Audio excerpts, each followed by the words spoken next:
할렐루야. 오늘 성경 말씀 역대상 22장 보겠습니다. 역대상 22장 말씀 보겠습니다. 다윗이 이르되 이는 여호와 하나님의 성전이요 이는 이스라엘의 번제단이라 하였더라.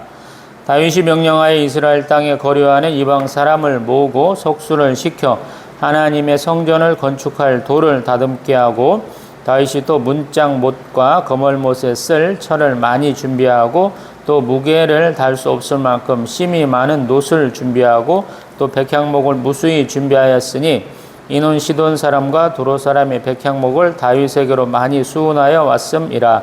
다윗이 이르되 내 아들 솔로몬은 어리고 미숙하고 여호와를 위하여 건축할 성전은 극히 웅장하여 만국의 명성과 영광이 있게 하여야 할지라. 그러므로 내가 이제 그것을 위하여 준비하리라 하고 다윗이 죽기 전에 많이 준비하였더라. 다윗이 그의 아들 솔로몬을 불러 이스라엘 하나님 여호와를 위하여 성전 건축하기를 부탁하여 다윗이 솔로몬에게 이르되 내 아들아, 나는 내 하나님 여호와 이름을 위하여 성전을 건축할 마음이 있었으나 여호와의 말씀이 내게 임하여 이르시되 너는 피를 심히 많이 흘렸고 크게 전쟁하였느니라. 내가 내 앞에서 땅에 피를 많이 흘렸은즉 내 이름을 위하여 성전을 건축하지 못하리라. 보라, 한 아들이 내게서 나리니 그는 온순한 사람이라. 내가 그로 주변 모든 대적에서 평온을 얻게 하리라.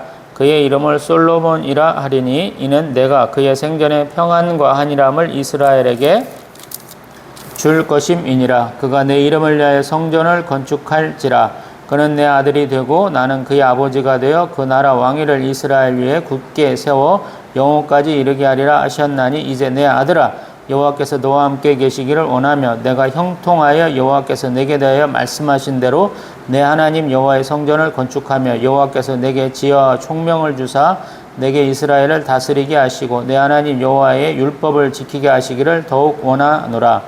그때 내가 만일 여호와께서 모세를 통하여 이스라엘에게 명령하신 모든 규례와 법도를 삼가 행하면 형통하리니 강하고 담대하여 두려워하지 말고 놀라지 말지어다. 내가 환난 중에 여호와의 성전을 위하여 금 10만 달란트와 은 100만 달란트와 놋과 철을 그 무게를 달 수 없을 만큼 심히 많이 준비하였고, 또 제목과 돌을 준비하였으나 너는 더할 것이며 또 장인이 내게 많이 있나니 곧 석수와 목수와 온갖 일에 익숙한 모든 사람이니라.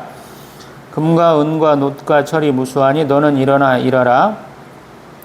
여호와께서 너와 함께 계실지로다 하니라. 다윗이 또 이스라엘 모든 방백에게 명령하여 그의 아들 솔로몬을 도우라 하여 이르되 너희 하나님 여호와께서 너희와 함께 계시지 아니하시느냐? 사면으로 너희에게 평온함을 주지 아니하셨느냐?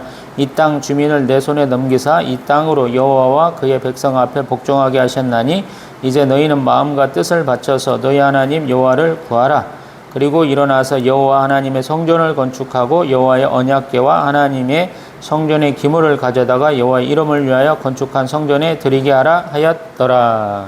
아멘. 할렐루야. 아멘. 지난 시간에 역대상 21장에서 우리 다윗이 백성들을 계수를 했죠. 백성은 하나님 것이에요. 그래서 내 것인 것처럼 숫자를 셀 수가 없는 거죠. 민수기에서도 하나님이 두 차례에 걸쳐서 이렇게 백성들을 계수하라 했죠. 근데 지금 요압이 말리는데도 불구하고 다윗이 그 백성들을 계수함으로 하나님이 벌을 내리셨죠.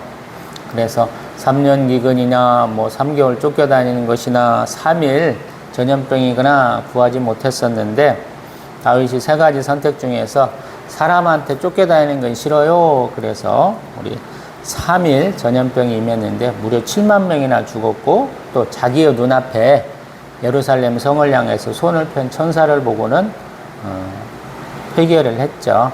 근데 가만히 보니까 제가 추정하기에는 다윗의 눈에 보였는데 이 아라우나 타작마당까지 가기는 좀 급박해서 장로들 모아서 빨리 회개 자복하고, 하나님의 말씀은 우리 갓 선지자를 통해서 주어져서 급히 또 그 천사가 있는 곳에 이르러서 이제 그러한 전염병을 멈추게 하고 땅을 사서, 오르난의 땅을 사서 거기에서 번제를 드리고 그 다음에 이어서 말해도 충분할 것 같은데 우리 역대상 22장 1절 말씀을 새롭게 또 해석을 해서 장을 바꿔놨죠.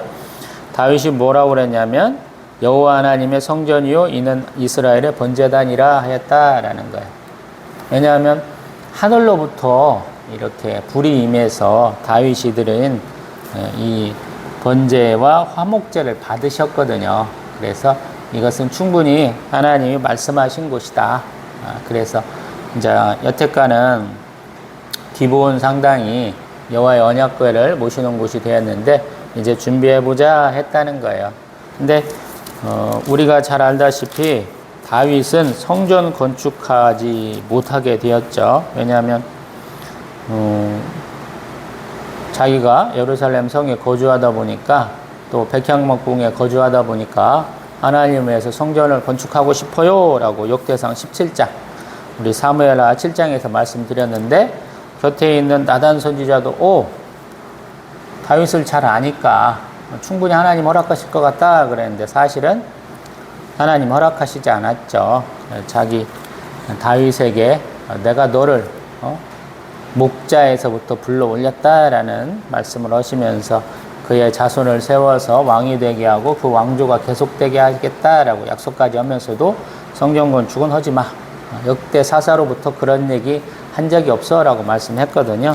근데 오늘 보고 있는 역대상 22장에는 그 이유를 얘기를 하고 있어요. 우리 열왕기에는 안 나오는 좀 이런 내용을 구체적으로 언급을 하지 않는데 역대상에는 언급을 해요. 그래서 역대상은 아무래도 여러 가지 자료가 우리가 아는 것보다 더 많은 자료를 이렇게 취합을 한 것이 아닌가 이 생각이 들어요. 이스라엘이 지금 망하고 다시 한번 일으키다 보니까 더 세세하게 더 정리를 하지 않았을까 싶어요. 우리 나라가 이루어지려면, 국가가 이루어지려면 국가에 주권이 있어야 되고 또 땅이 있어야 되고 백성이 있어야 되잖아요. 이스라엘은 신정국가에 가깝죠. 왕이라는 사람을 세우기는 하지만 구체적으로는 더 하나님이 왕이 되신 곳이죠. 그래서 우리가 예수 그리스도의 삼증직도 그 나라의 개념으로 이해하면 돼요. 주권이 누구에게 있냐, 왕이 누구시냐 그렇게 보면 되거든요. 그래서 다윗의 자손 중에서 찾았는데 예수님은 다윗의 자손이기도 하시니까 충분히 납득할 수 있는 것이죠. 22장 2절부터 봅니다. 돌을 깨고 돌을 이렇게 다듬는 데 쓰는 거, 또 놋을 준비하고 철을 준비하고 백향목을 준비하는데 어떤 사람들이 노력했느냐 보니까 이스라엘 땅에 거류하는 이방 사람들, 거짓으로 가나안 정복 전쟁 중에서 우리 거짓으로 항복한 사람들이 아직도 있었고 그들을 썼다라고 그러죠. 솔로몬은 이들을 더 잘 활용하고 있죠. 다윗 때부터 그랬다라고 얘기해요. 그 다음에 시돈과 두로 사람을 통해서 백향목을 수운하여 왔다 그래요. 레바논 국기에 백향목이 있다라는 말씀 몇 차례 드려봤죠. 거기에 있어요. 백향목을 거기서부터 바다로 옮겨오는 거예요. 그래서 생각보다 손이 좀 많이 갑니다. 우리가 생각할 때 저희가 지금 입주해 있는 이 주신 빌딩, 아산 실옥동 벽산 아파트에 있는 이 주신 빌딩만한 사이즈예요. 제가 언뜻 볼 때는 성전의 사이즈가. 근데 성전만 있는 게 아니고 부속 건물이 있어요. 회막에서는 그냥 여호와의 언약궤를 모셨다라는 게 더 중점이고 그 앞에 향을 피워드리고 떡을 올리고 이렇게 7가지의 메노라를 이렇게 항상 켜놓는다 이런 의미, 상징적인 의미, 또 그 앞에 번제단을 세우는 그런 의미가 있다면 이제 성전은 옮겨가지 않아요. 그래서 수많은 사람들이 가깝게 나올 수 있게 되는 거예요. 예전에 성전에 가려면은 제사장 중심으로 우리 한 사흘쯤 뛰어갖고 모세하고 여호수아가 왔다리 갔다리 하는 그런 정도고, 진을 치면 중앙에 있고, 또 출발할 때도 총 4무리로 나눠갖고 그 중간쯤에 이 언약궤에 있는 부분들이 중간에 가게 되는 그런 상황인데, 지금은 수많은 사람들이 하나님 앞에 나와서 제사 드리는 그 개념으로 좀 변형이 되는 상황이거든요. 그래서 부속 건물들을 많이 짓다 보니까 또 크기를 더 확대하다 보니까 수많은 재료들이 필요한 것이고 그것을 다윗이 준비했다 이 얘기를 하는 거예요. 또한 다윗은 솔로몬에게 지금 당부의 말씀을 여러 가지를 했다라는 얘기고요. 그 당부의 말씀 중에 8절에 보면 여호와의 말씀이 내게 임하였다. 너는 피를 심히 많이 흘렸고 크게 전쟁하였느니라. 내가 내 앞에서 땅에 피를 많이 흘렸은즉 내 이름을 위해 성전을 건축하지 못하리라 라는 거예요. 피 흘림이 문제가 된다 이 말씀을 해요. 민수기 35장 33절 너희는 너희가 거주하는 땅을 더럽히지 말라. 피는 땅을 더럽히나니 피 흘림을 받은 땅은 그 피를 흘리게 한 자의 피가 아니면 속함을 받을 수 없다. 학자들이 우리 모세 오경 가운데서 근거를 찾는 게 이 말씀이에요. 피 흘림을 받은 땅은 그 피를 흘린 자의 피가 아니면 속함을 받지 못한다. 또 때로는 피가 땅을 더럽힌다라고 그래서 하나님 앞에 거룩한 자, 어떤 면에서 보면 죄가 없는 자가 성전을 건축할 수 있다라는 거예요. 다윗이 가만히 보니까 우리는 굉장히 하나님 앞에 열심히 있고 죄가 없습니다라고 얘기를 했는데 정작 하나님이 보시기에는 다윗이 생각하기에는 피를 흘렸고 전쟁을 많이 했기 때문에 이 피 흘린 자의 손으로 하나님 앞에 이렇게 성전 건축하지 못한다 이렇게 하나님 말씀하시고 나는 그렇게 들었다라고 얘기하는 거예요. 뭐 이렇게 하나님이 주신 말씀일 수도 있고 또 반대로 다윗이 거절당하면서 내가 무슨 잘못을 했을까라고 고민한 끝에 나온 것 같기도 하고 여러 가지가 있어요. 근데 하나님은 항상 거룩한 하나님의 백성에 의해서 하나님이 거주할 곳이 만들어지기를 소망을 하시거든요. 그래서 성막, 회막이 만들어질 때도 보면 하나님이 지정하신 두 사람이 주체가 되고 수많은 자원한 사람들이 나와서 그것들을 거룩하게 이렇게 짓게 하거든요. 또 하나님 앞에 제사장과 레위인들이 수고하게 하시는데 그들도 하나님 앞에 나올 때는 굉장히 거룩하게 해야 되죠. 그래서 그런 현상, 그런 연장성산에서 보면 다윗이 자기를 평가한 것이 아닌가 싶어요. 거룩한 자만이 하나님의 거룩한 성전을 건축할 수 있다. 근데 나는 아니다 라는 거예요.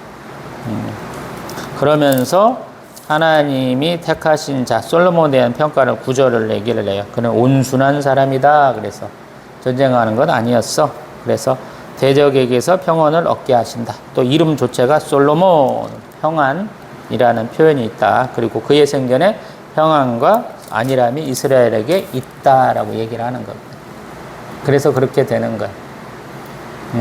그러니까 정복전쟁, 우리 또 외침을 물리치는 과정 중에서는 용감한 자가 필요하지만 이제 내치에 힘쓸 때, 내정에 힘쓸 때는 좀 온순한 사람이 더 환영을 받죠. 뭐 역사적인 상황이고 그렇기 때문에 하나님이 성전을 건축하게 하신다 그러는데 솔로몬은 누구 이름을 위하여 성전을 건축하냐면 10절에 보면 그가 내 이름을 위하여 성전을 건축한다 그래요. 다윗의 이름으로 성전 건축한대. 그래서 좀 자랑스러워하는 거예요. 그는 내 아들이 되고 나는 그의 아버지가 되어 그 나라 왕위를 이스라엘 위에 굳게 세워 영원까지 이르게 한다. 그래서 이스라엘 왕이 성전을 건축했어 이 얘기를 하는 거예요. 이제 개인의 자격은 상실이 되고 하나님이 택하신 자, 기름 부은 자, 왕이 성전을 건축하게 된다라고 바꾸고 있는 것이죠.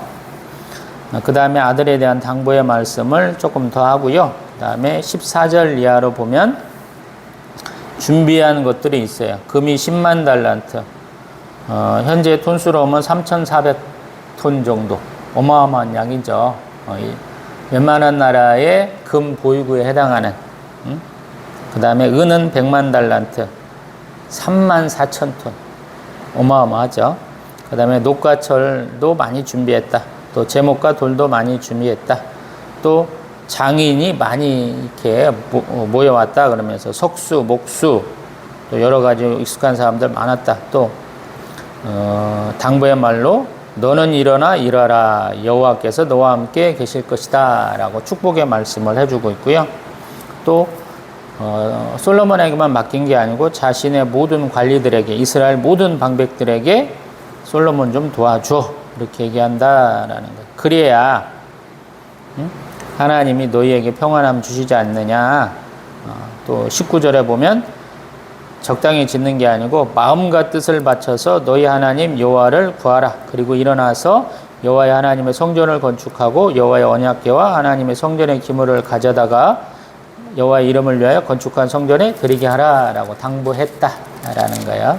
여기서 이제 조금 더 나가면 이제 다음에 봅니다만은 하나님이 하신 말씀 28장에 가면 너는 전쟁 28장 3절에 너는 전쟁을 많이 한 사람이라 피를 많이 흘렸으니 내 이름을 위하여 성전을 건축하지 못하리라 라고 하셨고 또 솔로몬을 택해서 성전 건축하게 하셨다라는 얘기를 28장에 또 해요.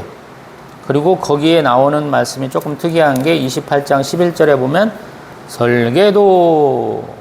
설계도라는 말이면 12절에 또 설계도 이런 말씀이 있어요. 하나님이 성전 건축은 못하게 하셨지만 설계도까지 주셨어. 이렇게 역대상은 얘기를 하고 이제 성전 건축과 제사장과 레위의 책무까지 제기하는 것으로 마감이 됩니다. 어제도 말씀드린 것 같고 그전에도 말씀드린 것 같은데 역대상에서 가장 중요한 것은 그들이 하나님의 백성 된다. 그래서 12지파의 자손과 또 포로에서 귀환한 사람들까지 이름을 다 써주고 그 다음에 신정국가로서 하나님이 우리의 정통성을 누구를 통해서 주셨느냐. 그래서 다윗의 얘기를 쭉 합니다. 다윗의 얘기가 우리 사울왕 한 장 정도 짧게 얘기하고 우리 되게 많이 나와요. 11장부터 마지막 29장까지 나와요. 그래서 역대상은 어떤 면에서 보면 창세기부터 쭉 열왕기까지를 다 얘기하고 에스라, 느헤미야, 에스더까지 포함한다고 얘기할 수 있는데 더 핵심은 뭐냐면 다윗 왕이 어떻게 살았느냐라고 말하는 거예요. 전기와도 같아요. 자잘한 내용은 다 쳐내고 하나님이 복 주셔서 대적들을 물리치고 그 다음에 어떠한 복을 받고 성전 건축을 어떻게 했는가 또 우리의 제사 제도를 어떻게 확립했는가 이 얘기를 많이 한다라는 거예요. 그래서 이 사람들이 볼 때 자기들의 나라 이스라엘이라는 나라는 무엇이 가장 중요한가라고 스스로 이렇게 고백하는 거랑 똑같아요. 가장 중요한 거 하나님이 왕이시다라는 하나님이 다스리신다. 그리고 하나님이 택하신 사람에 의해서 왕위를 이어간다. 그리고 그 사람은 하나님 앞에 충성해야 된다. 하나님의 백성으로서 해야 될 제가 출애굽기 19장 맨날 얘기하죠. 하나님이 자신의 소유 삼고 제사장 나라 삼고 또 거룩한 백성 삼은 것에 합당한 일을 해야 된다라고 얘기하는 거예요. 그렇게 못했기 때문에 우리가 망했어 라는 얘기는 분명히 역대하에서 또 짜잘짜잘하게 잘하고 중간중간 하나님 앞에 열심히 내는 왕들이 있었어 이 얘기를 많이 하겠죠. 우리가 다 알고 있는 내용이고요. 이만큼만 놓고 봅니다. 우리는 하나님에 대한 열심을 굉장히 강조를 해요. 무슨 일이 있으면 기도도 열심히, 봉사도 열심히, 전도도 열심히, 선교도 열심히 이렇게 얘기하거든요. 심지어 헌금까지 열심히 해야 된다. 우리는 그렇게 믿잖아요. 그래서 내가 열심을 다해서 하나님을 감동시키면 하나님이 내가 원하는 것을 다 주실 거야. 이런 논리를 해요. 이게 기복신앙이야. 불행히도. 우리는 종교심이 굉장히 강한 민족이죠. 마을마다 선앙당이 있어요. 큰 나무에다가 이렇게 금줄 쳐놓고 그 밑에다가 돌 쌓아놓고 거기다 치성 드리고 거기서 제 드리고 거기서 춤추고 저런 거 되게 많이 하던 민족이에요. 어떤 사람들은 우리의 이러한 문화가 저기 어디 카스피해 인정 뭐 파미르 고원 뭐 이런 데서부터 시작됐다 그래요. 그것이 북쪽으로 오기도 하고 또 남쪽을 통해서 뭐 동남아 거쳐서 왔다고 오기도 하고 그러한 문화가 저기 수메르를 통해서 유럽까지 뻗쳐갔다 이런 얘기까지 합니다. 우리는 생각할 때 대한민국 땅에 있었으니까 한반도와 우리 만주 이런 쪽에 적당히 우리가 퍼져 살았으니까 조그마한 민족이겠지 그러는데 그 당시에도 민족은 이렇게 교제하고 교류했다는 거예요. 그래서 영향을 많이 받았다라는 거예요. 정통사학계에서는 그런 얘기 잘 못하죠. 왜? 증명하기가 쉽지 않아요. 그런 얘기 안 해도 돼요. 앞에 한 사람 얘기만 받아먹고 살면 그것이 잘 되거든요. 이렇게 비판하면 되는지 모르겠지만 어떤 때 보니까 우리 공무원 시험인가 역사 문제가 나오는데 100년 사이에 어떤 책들이 이렇게 편찬이 됐는데 저술이 됐는데 그 연대순을 추정하라 이런 문제가 있다라는 얘기를 듣고 제가 참 기가 막히고 코가 막혔던 적이 있어요. 좁은 땅이니까 누가 먼저 써가지고 누구에게 영향을 미칠 수 있겠다라는 생각도 들지만 굉장히 지역적인 문제잖아요, 사실은. 공무원 9급, 7급이 뭔 일을 하는데 그걸 물어보는 거예요. 아무리 사람들이 많이 지원해가지고 그 사람들의 나래비를 쭉 세워가지고 순위 매기려고 한다고 그래도 그런 것까지 볼 필요가 있는가 싶어요. 우리는 지금 우리의 고대사에 대한 부분이 굉장히 약하거든요.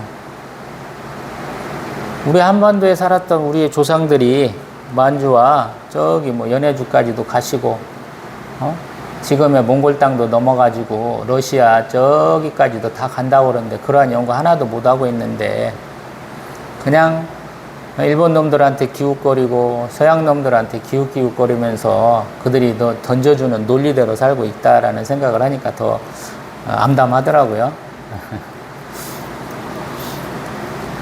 이 사람들도 마찬가지였을 거라는 거예요.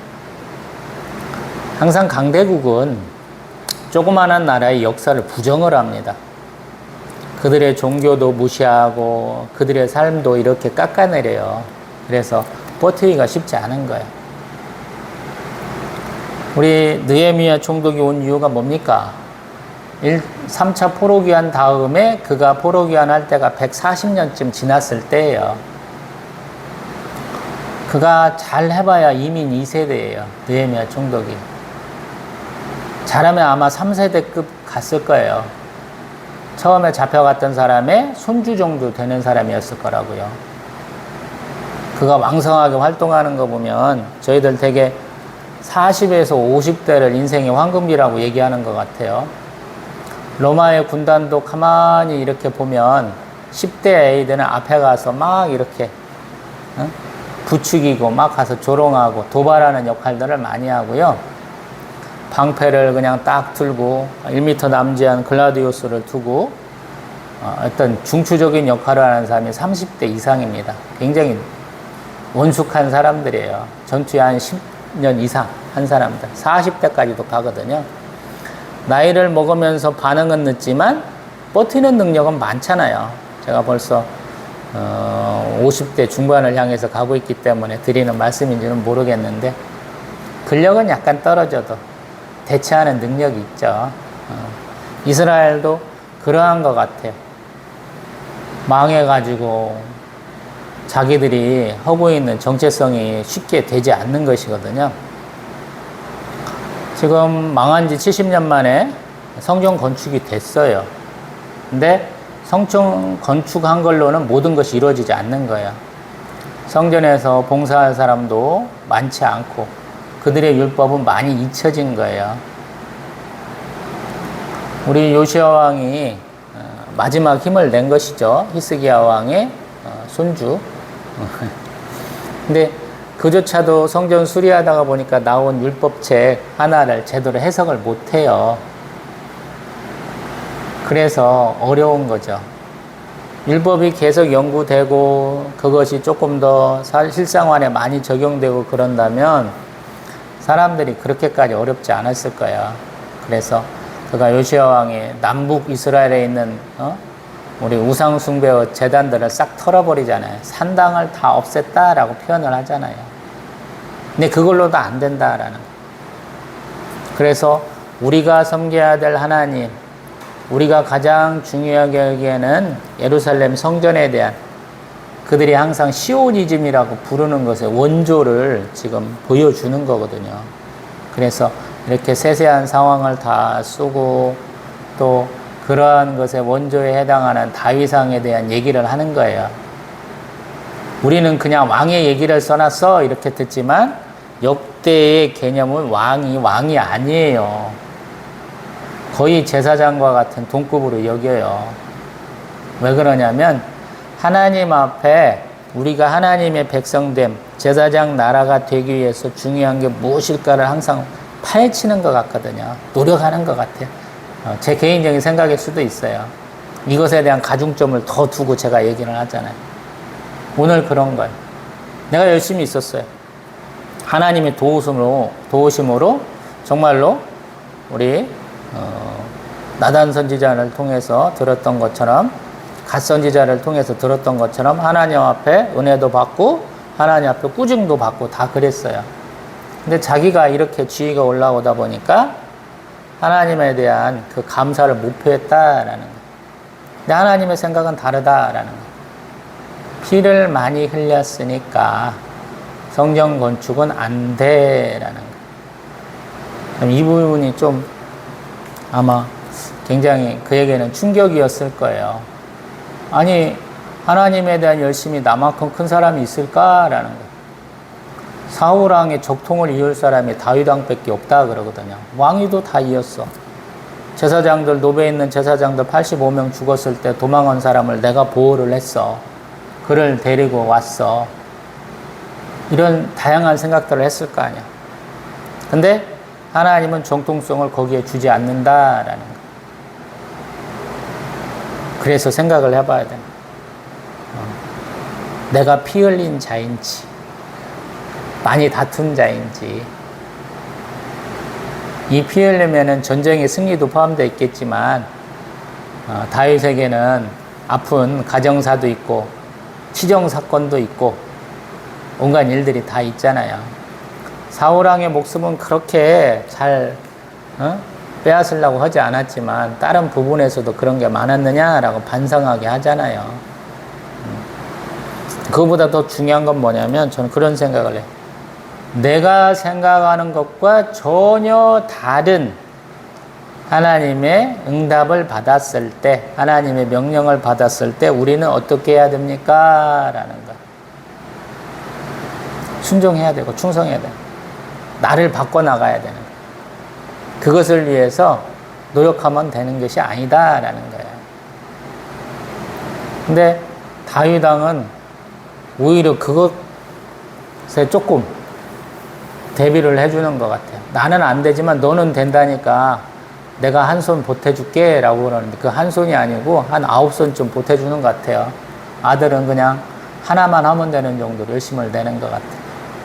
그래서 조금 당황스러워요. 다윗 왕의 얘기를 다룰 때마다 저는. 하나님이 정해놓은 어떤 선이 있는 것 같아요.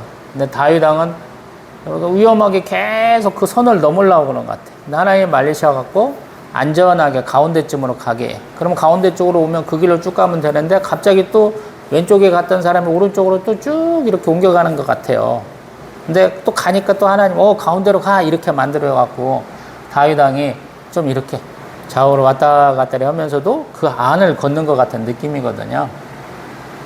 제가 항상 얘기하는 이사야 30장 얘기나 우리 시편의 16편 같은 얘기들 많이 몇 차례 드려봤습니다만 우리는 정도를 걸어야 돼요. 그 정도라는 건 뭐냐면 하나님이 보여주시는 길, 하나님이 지시하신 길이거든요. 그걸 따라가는 게 우리 신앙생활이에요. 우리는 욕심이 좀 많아요. 제가 그런 얘기 되게 많이 하잖아요. 한국 교회는 욕심이 많다. 특히나 지도자급이 그런 욕심을 많이 낸다. 앞 사람을 뛰어넘어야 돼. 그 사람보다 내가 조금 더 앞에 나가야 돼. 이런 의식들이 강하거든요.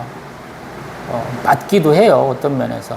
사람은 이름을 남기려고 노력을 해요. 바벨탑 사건부터 그러한 일들이 되게 많아요. 성경에도. 근데 성경에서는 항상 우리 신앙생활에서는 누가 이름을 내야 되냐면 사람이 아닌 하나님.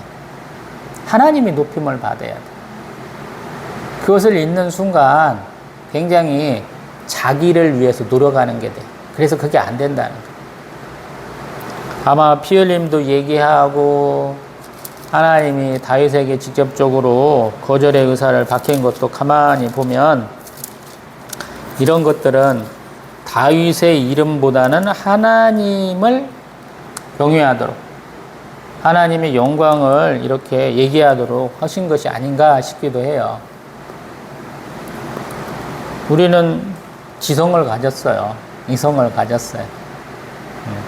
성경을 볼 때는 그것들 다 내려놓고 우리 영으로만 읽어야 돼 이러시는 분도 있더라고요. 좋으신 분이에요. 근데 그 숨겨진 뜻은 잘 모르실 거예요. 어떤 면에서 보면 하나님은 우리의 모든 것을 자극하셔요. 오성도 자극하시고 우리 영성도 자극하시고 감정도 자극하시고 그것들을 자극하시는 이유는 그거를 통해서 하나님 앞으로 나오라라는 뜻이거든요. 다윗의 얘기를 보면서 온전히 은혜만 받으면 문제고 아우 나는 저렇게 안 해야지 그러면서 혐오감만 받아도 문제예요. 다윗은 자신의 삶을 하나님께 드리려고 노력한 사람이거든요. 범죄했을 때도 바세바라는 여인을 그냥 한 번에 뿅 가가지고 하룻밤 같이 했는데 그 여인을 위해서도 태어난 아기를 위해서도 자신의 부하 우리아를 위해서도 거짓말 한 번 더 하는 것 같잖아요. 근데 간악하죠. 지적받았어요. 또 어떻게 할 거야? 태어날 아기는 죄가 없잖아요. 그 아이를 위해서 한 일주일쯤 금식하잖아요. 근데 하나님이 그 아들을 죽이니까 훨씬 말씀대로 죽이니까 또 훌을 털고 일어나서 하나님 앞에 가서 죄송하다고 한 번 더 했거나 아니면 감사합니다 라고 한 번 하고는 또 다시 먹고 그의 아내를 맞아 들여서 또 자녀들 5인가 낳아갖고 그 막둥이가 솔로몬 왕이잖아요. 이게 우리의 뜻과는 다른 거예요. 신앙생활이라는 것은 내가 인정할 수 없는 것, 받아들일 수 없는 것들을 수긍하고 그 말씀대로 사는 거예요. 그래서 신앙생활이 어려워. 다윗 왕도 마찬가지. 그리고 그 마음을 후대의 사람들은 인정했다라는 생각이 들어요. 사무엘서, 열왕기서 보다도 더 다윗 왕을 높여주잖아요. 역대가 저는 더 높여준다고 생각을 해요. 시편 150편 중에 다윗의 시라고 하는 것이 73편이라고 그러잖아요. 근데 성경 전체를 통해서 자신이 했던 일을 조명해 주는 곳 어디서 보면 다윗 왕은 그게 많거든요. 아마 역대가 가장 그를 잘 다루는 것 같아. 그의 업적에 대해서. 그가 하고자 했던 일에 대해서. 그것도 그가 자신의 욕심대로 인구조사한 다음에 그걸 넣어놨다라는. 그래서 제가 역전의 하나님을 말씀드려보잖아요. 전화위복, 역전 비슷한 말이죠. 제가 어제 새벽에는 남천 얘기해봤죠. 남천. 그것이 전화위복이라는 꽃말을 가지고 있거든요. 여기도 마찬가지. 성전 건축은 못했어요. 근데 모든 준비는 거의 자신의 손으로 했어요. 그래서 수고는 자신이 하고 영광은 솔로몬이 누린 거죠. 원래 이렇게 하는 거야. 내가 이름 내려고 하는 게 아니고 내가 수고한 것은 하나님이 아시고 사람이 알아요. 근데 영광은 다른 사람이 누려도 괜찮은 거예요. 우리 한국 사람들은 내가 수고했으면 내가 영광을 누려야 돼. 내가 그 열매를 따먹어야 돼. 이렇게 많이 하시거든요. 근데 성경은 안 그렇다라는 말씀 한번 들어봐요. 그 수고도 하나님이 다 보고 계신 거예요. 우리는 그냥 결과에 막 목매는 점이 많아요. 한국 사람들은. 올림픽 때에 제가 그 말씀도 드려봤잖아요. 금메달만 기억한다고. 전 세계에서 그 종목에 뛰어난 선수들 모여가지고 그 동메달까지 땄으면 엄청난 거죠. 4강에 올라가도 엄청난 거야. 전 세계 75 인구 중에 그 당시 가장 뛰어난 선수라는 거잖아요. 올림픽만 나가면. 근데 우리는 그 순위를 더 중요하게 여겨. 금메달만 중요하게 여겨. 아니라는 거, 신앙생활에서. 오늘도 마찬가지. 하나님은 과정을 보신다라는. 그래서 우리 CCM도 있죠. 날마다 숨쉬는 순간마다 우리가 고난도 받지만 하나님의 도우심도 경험하는 거죠. 다윗도 아마 그랬을 거예요. 참 잘하다가 낭망하고 잘하다가 그냥 뚝 떨어지고 이런 짓 많이 하잖아요. 다윗이 순간순간마다 자녀가 자신을 죽이려고 그러고 온갖 가정사가 막 평지풍파가 막 일어나잖아요. 그래서 자신이 어려울 때 난 아이들, 저도 개척교회 목사니까 하나 있는 아들내미 굉장히 애틋하거든요. 좋은 거 못 먹였고 좋은 거 못 입혀봤어요. 좋은 거 못 다녀보고 애틋하거든요. 그러면 그 아들들 중에서 왕을 삼고 싶었을 거라고요. 다윗왕이. 근데 안 되는 거죠. 다른 거예요. 하나님의 뜻은. 하나님이 택한 자만이, 하나님이 축복한 자만이 자신의 뒤를 이어서 왕이 될 수 있는 거예요. 그래서 솔로몬은 어이르다 이 얘기 다 하고 있는데 자신의 왕도 한참 헌 다음에 헌 얘기라는 거예요. 이것이 왕 40년 했는데 절반 뚝 잘라갖고 전반기 20년이 지나가지고 20년 후에 있었던 일이라는 거야. 아주 병들어가지고 이불 덮어도 추워가지고 그런 때보다는 조금 아파겠지만 그래도 자신의 인생의 후반기 때 이렇게 했다는 거거든요. 그래서 평가해 주는 거예요. 우리가 그 당시 때는 기록하지 못했지만 우리가 가진 이러한 자료가 있으니 이제 이걸로 한번 써보면 어떨까요? 라고 후대에 포로기하는 사람들이 아마 이렇게 했을 거라는 거예요. 그리고 하나님도 상황이 이제 이런 글을 기록하기에 합당해 라고 해서 기록해 줬다라는 생각을 한다라는 거예요. 그래서 항상 우리는 공시적 관점, 동시대를 살아가는 공시적 관점과 통시적 관점, 먼 과거부터 미래까지 보는 관점이 두 가지가 있다고 그러거든요. 대체적으로. 그래서 항상 좌우도 잘 이렇게 돌아봐야 되지만 위아래도 잘 봐야 돼. 뒤도 잘 봐야 돼. 앞에도 잘 봐야 돼. 그러한 관점에서 쓰여진 것이다 라는 생각이 들고 우리의 신앙생활도 그렇기 때문에 제가 항상 사도 바울 얘기하면 그의 사도권이 항상 위협받았다, 조롱받았다 그러면서 그때마다 아마 바울 사도는 고민했을 것이고 그의 답은 뭐냐면 나를 판단하시는 이는 누구냐라는 거예요. 사람이 아니라는 거예요. 이사야 선지자가 말한 것처럼 사람은 호흡하는 자잖아요. 생명이 거기에 있잖아요. 근데 왜 그런 호흡하지 않으면 죽는 사람한테 의지하느냐 이런 표현을 쓰잖아요. 거기까지 보고 오늘 마칩니다. 이사야서 2장 22절 너희는 인생을 의지하지 말라 그의 호흡은 코에 있나니 새말가치가 어디 있느냐. 하나님만 바라보고 사시기를 소망합니다.